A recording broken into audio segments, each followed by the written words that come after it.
Body. Today we are going to be listening to Sevan Boma explaining black magic in Hollywood and what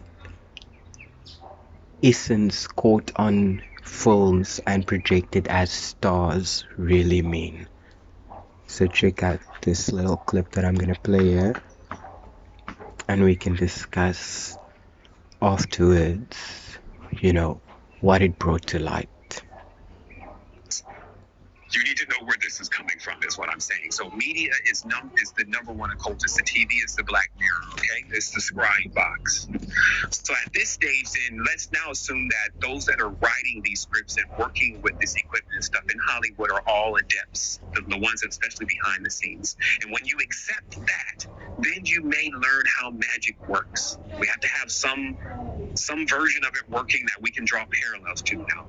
We also know that Aleister Crowley, who's the OTO of the Golden Dawn, basically those who study the Dark Tantra, was very influential in starting Hollywood and writing a lot of the scripts to do the rituals that were necessary to bring about breaking guardian bounds, like basically taking entire areas and removing the guardians from those areas so those areas can be used continuously to do things that would normally not be done in the order. So what I'm referring to here is that Hollywood became a place where dark magic could be practiced to affect the masses. But what had to be created was like a microcosmic version of how the world works. Okay? And it has to be so on point, so exact. It has to be able to even affect the world of the person it's being projected to. So to be very clear, each person is a world. So to create another world and to place it inside of somebody else, in effect, allows another world to start to begin inside of them. This is what Hollywood specializes in. So now I first want to take you to the equipment, because this is occult equipment that is first to use. Now, the projector. Okay, now we've learned what projecting is. But the projector in itself, if we understand its original origin, has something in it called the film. Okay, and the film is made from cellophane, okay, or celluloids. In fact, film used to just be called celluloids. Pass me the celluloids, not pass me the film. And it's because in science, which is their first religion, Zionists, what was discovered is the film that's actually around stars, like what is the next substance that is right on stars, is actually cellophane. That cellophane, or what you even call plastic, but an organic polymer, is exactly what's around stars. Okay?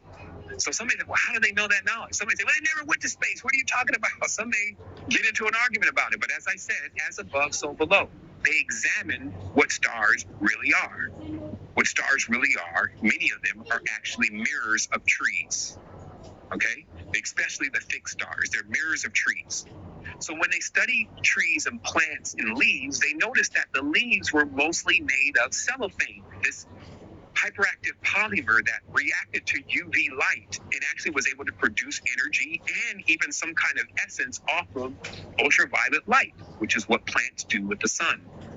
And so it was summarized, which is also true, that the stars that you're seeing out there, the first bubble that's around them is cellophane. Okay, now I'm just bringing this to your attention because now then, with this material cellophane, it makes sense then that if that is our strip of film, and we put these stars in the negative, because remember, these are also called negatives.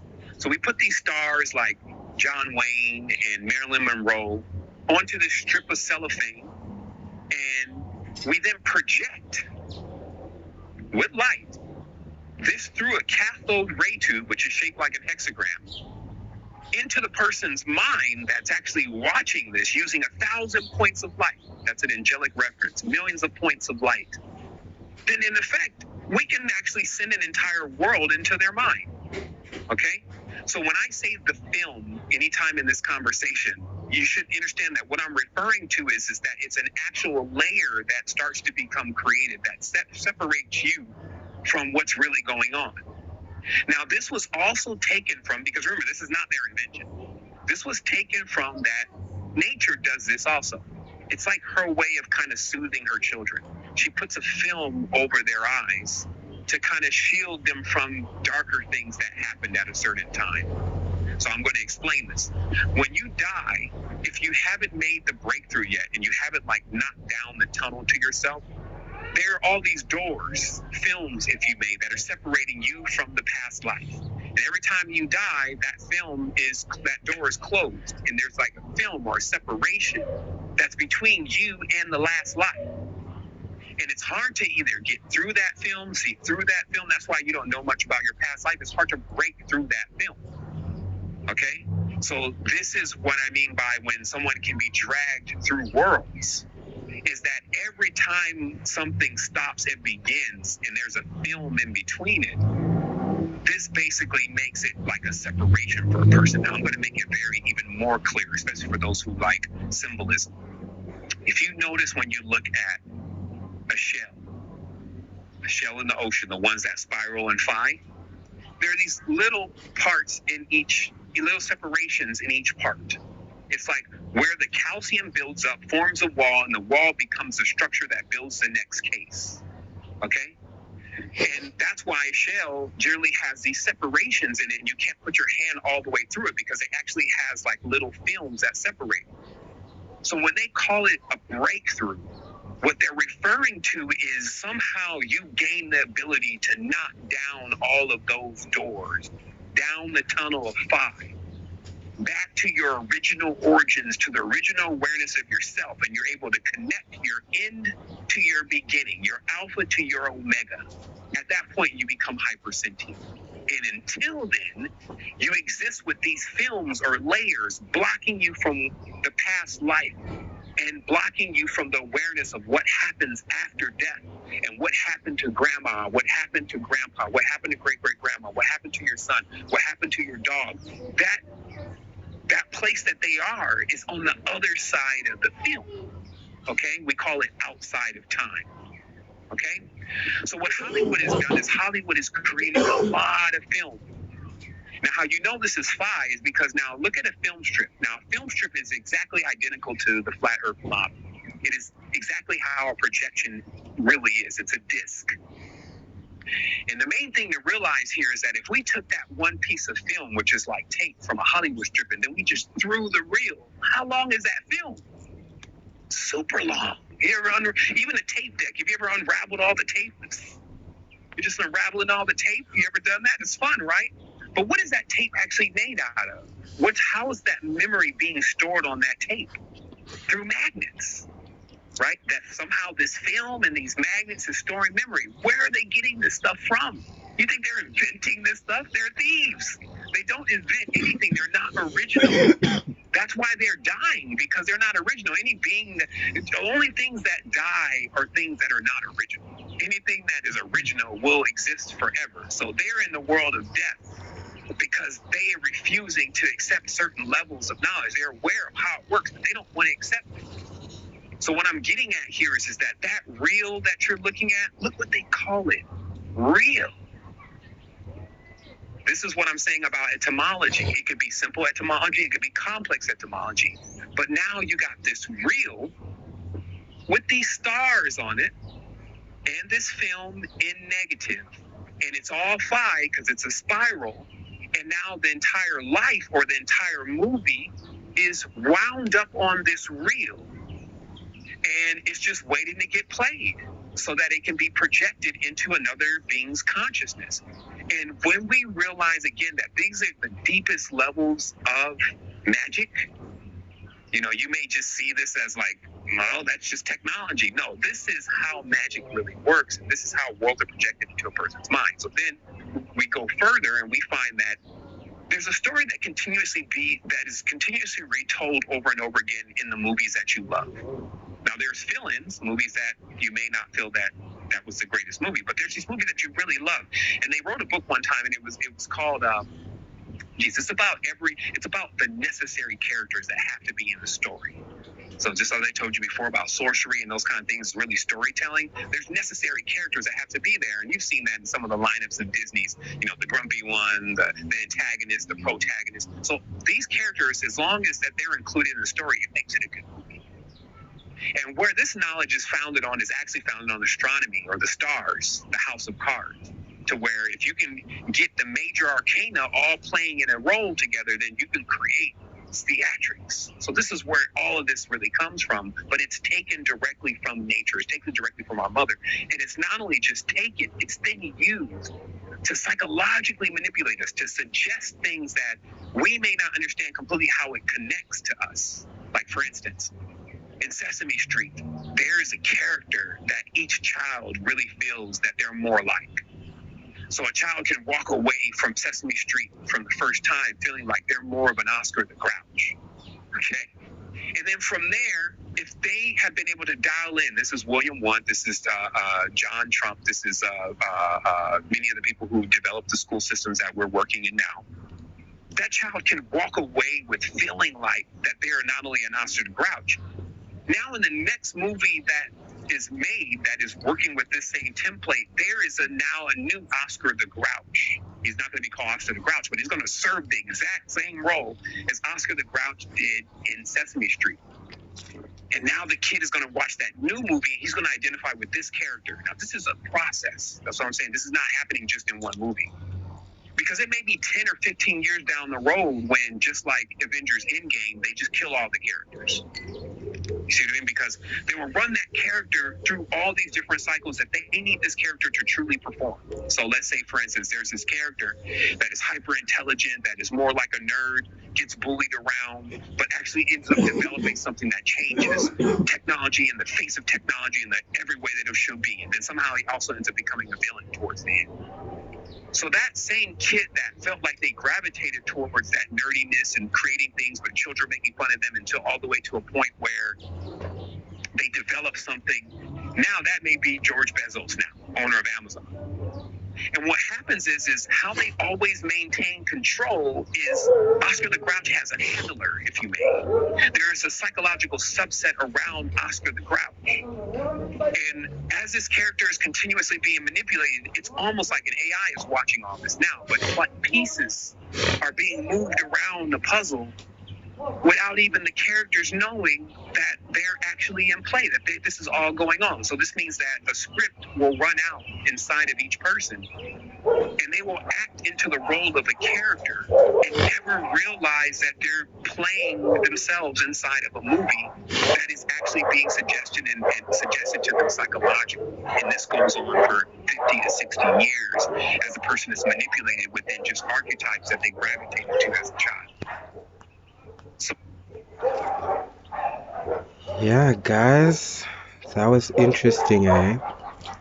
So, I mean, this is just kind of to show that, you know what, there's no love lost with Sevan, and in terms of the wisdom that he has offered and is continuing to do, and that the responsibility for everybody to have discernment and to do their own homework before they just assume what somebody else says is the gospel, right? So yeah, I guess I'm just kind of like in a process of doing my due diligence and going back through like some of the most memorable tidbits of information that I have gotten from him. In my next video, I'm going to be talking about mermaids and Saturn, so stay tuned for that, right? But in this particular narrative, we are talking about what stars really are, you know, what witchcraft really is, what magic through technology really is. And you know, we've been talking a lot about the hidden hand and the exalted soul of Mercury, the Virgo veil of it all, the fallen stars of Asteria, aneromancy, astrology, astrological necromancy, the lesser grimoire, we've been talking about all these words that siphon back to divinities that may or may not have been co-opted in time, because at one point, all we can hope is that they expressed this relationship that we have to source, and whether we anthropomorphize the word into a character, it's all these microcosms of what we have been doing, basically just to either keep from being bored or to bring some real sleight of hand over the masses. And I just feel like whenever these things are revealed, we can't be so, oh, wow, like what's happening? It's been happening. And I don't know why that is always more comforting for me to feel like it's been happening rather than it's this new foreign thing in my assimilatory process. But just in terms of like, what do we see happen in Hollywood, right? What do we see online as the discourse about Hollywood? What do we see our celebrated icons represent as when we look at the whole of their life put on the reel and we project it from the heightened lows, like the whole script, um, like you said, at some point the script runs out and you just play into the role of your own relationship to that knowing, because you've been the one animating it, you've been the one giving it life, right? So you thought it was something that was separate from you, or you thought it existed outside of you at one point. Oh, it's just a movie that I'm watching. Oh, it's just things people are saying about God. Oh, it's just you whatever, it became this thing of like, no, dude, everything is real. Everything you think becomes real. Everything you say is gonna like come on the reel for you. And I guess the waking up process is kind of like constantly seeing um that your own script is manifesting around you, and that um whenever you try to be descriptive, you also need to tap into that wound up reel of everything that was magnetically attracted to that film. Because when I close my eyes, I always speak about like how it's just like a film. So whenever there's a thought, it's like every other pixelated memory analogous to it kind of like attracts to that film.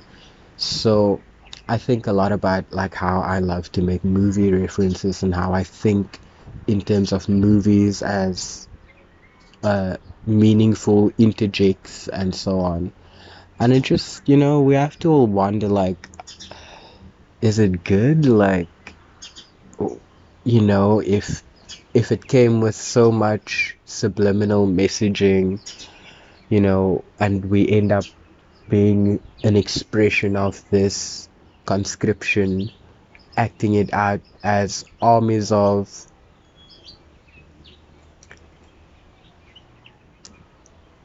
like thought police or thought soldiers. Like, we just like have this need to construct the world in accordance to these inner dialogues, right?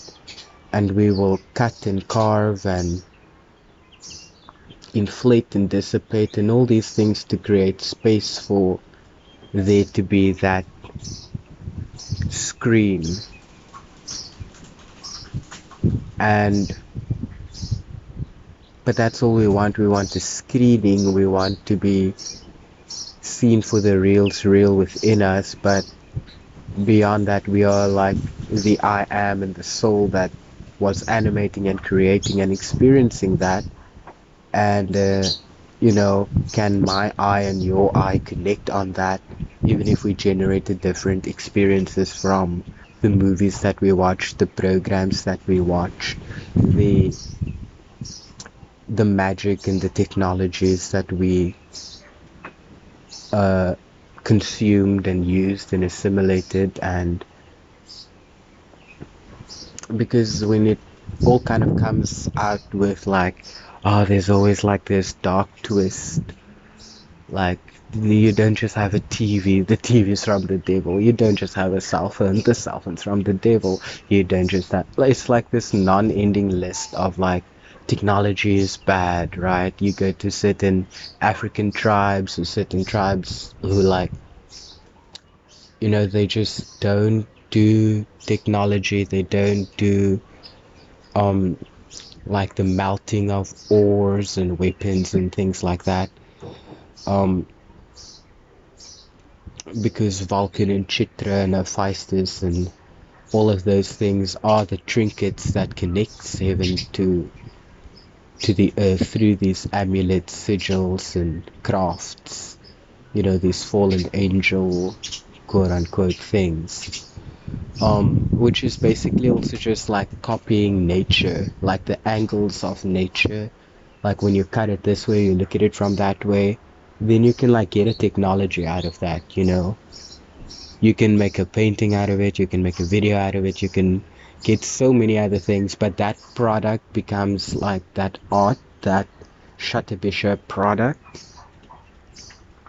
of art and science coming together, of mind and matter coming together, of innovation and tradition coming together.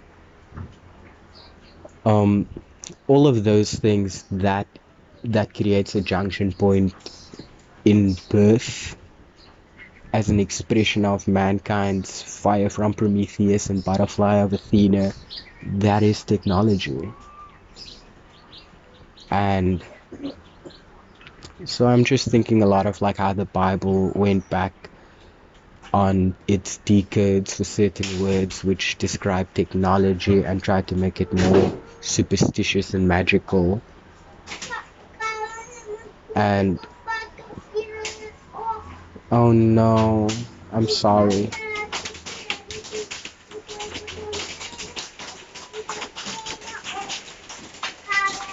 Oh good. Oh shit. It's ailing. So yeah, it it's raining down on me right now, like just being like, yeah, as above so below, like these thoughts become these little fallen matters of the earth. And it's also just seducing to the mind to play with and spiral out of it and develop out of it, because what we see moving is our own animate, like our own soul, like the breath of our life, the expanse of the deep that we measure. Us being this vector, right? So there's just a lot that I kind of found in that little clip. I hope you guys enjoy it, because at the end of the day, we need to be neutral about technology and neutral about information so that we can learn how to use it in emotionally intelligent ways, for our own benefit, for everybody's benefit. But it starts with educating yourself and not being just one of the cogs.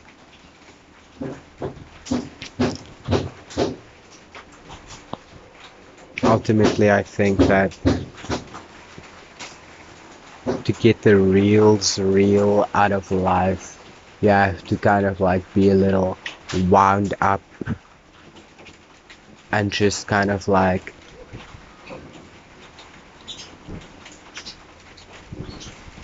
see yourself through all of the shells that has layered you, you know. And that's probably my Venus in Cancer. It's probably I don't know what. But what I do is that the words, the information is out there when you allow yourself to dig it open and use it to unlock all the other pieces of you, because you are Osiris cut up. You are the fractal in the wholeness. You are the wholeness experiencing fractality. It's all of this. And it's beautifully pixelated in the projected image of a strip of film containing like stars and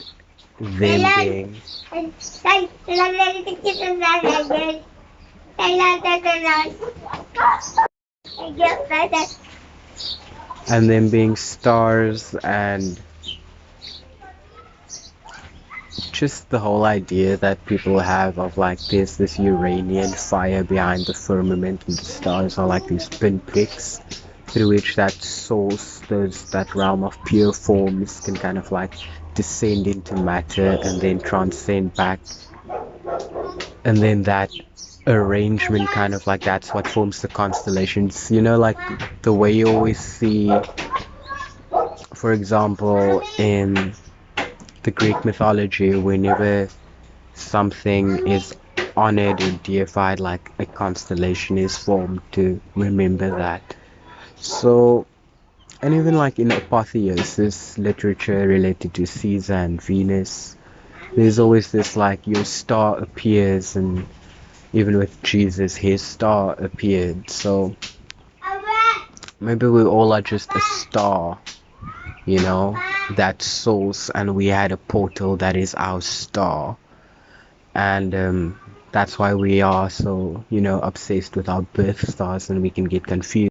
Everybody has a birth star, but like, do you know where yours is, you know?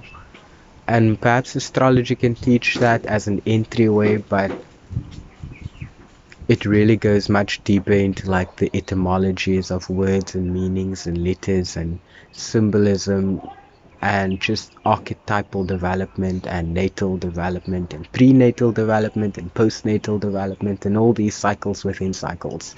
So I don't think astrology really, like when you want to use it like this predictive surface level horoscope thing, can really take you there, because, well, I guess it can, because people get to do that and do it well. I just don't know like how there isn't just like a deeper level of echo to why those things as a surface level potential would even flicker true in the associations that we come up with. So because I'm always trying to figure things out from that like deep level, I just wanted to reanalyze like what do these things really mean, and like what are my definitions for these things, you know, because in conspiracy language there is not this definition of a film star, although, you know, there's all the anecdotal things that would be surrounding this. It is out there when they tell you like they sell their soul for a role, you know, and that these movies capture their essence and they put their blood, sweat and tears into it. And like, you know, they will tell you they are method acting, or they channeled the person, or it's very deep, guys, and it really is. I feel like it really is very deep. And yeah, I just want to like know more and have a bit of footing in that world of knowing that, you know what, I'm not gonna be scared of y'all though.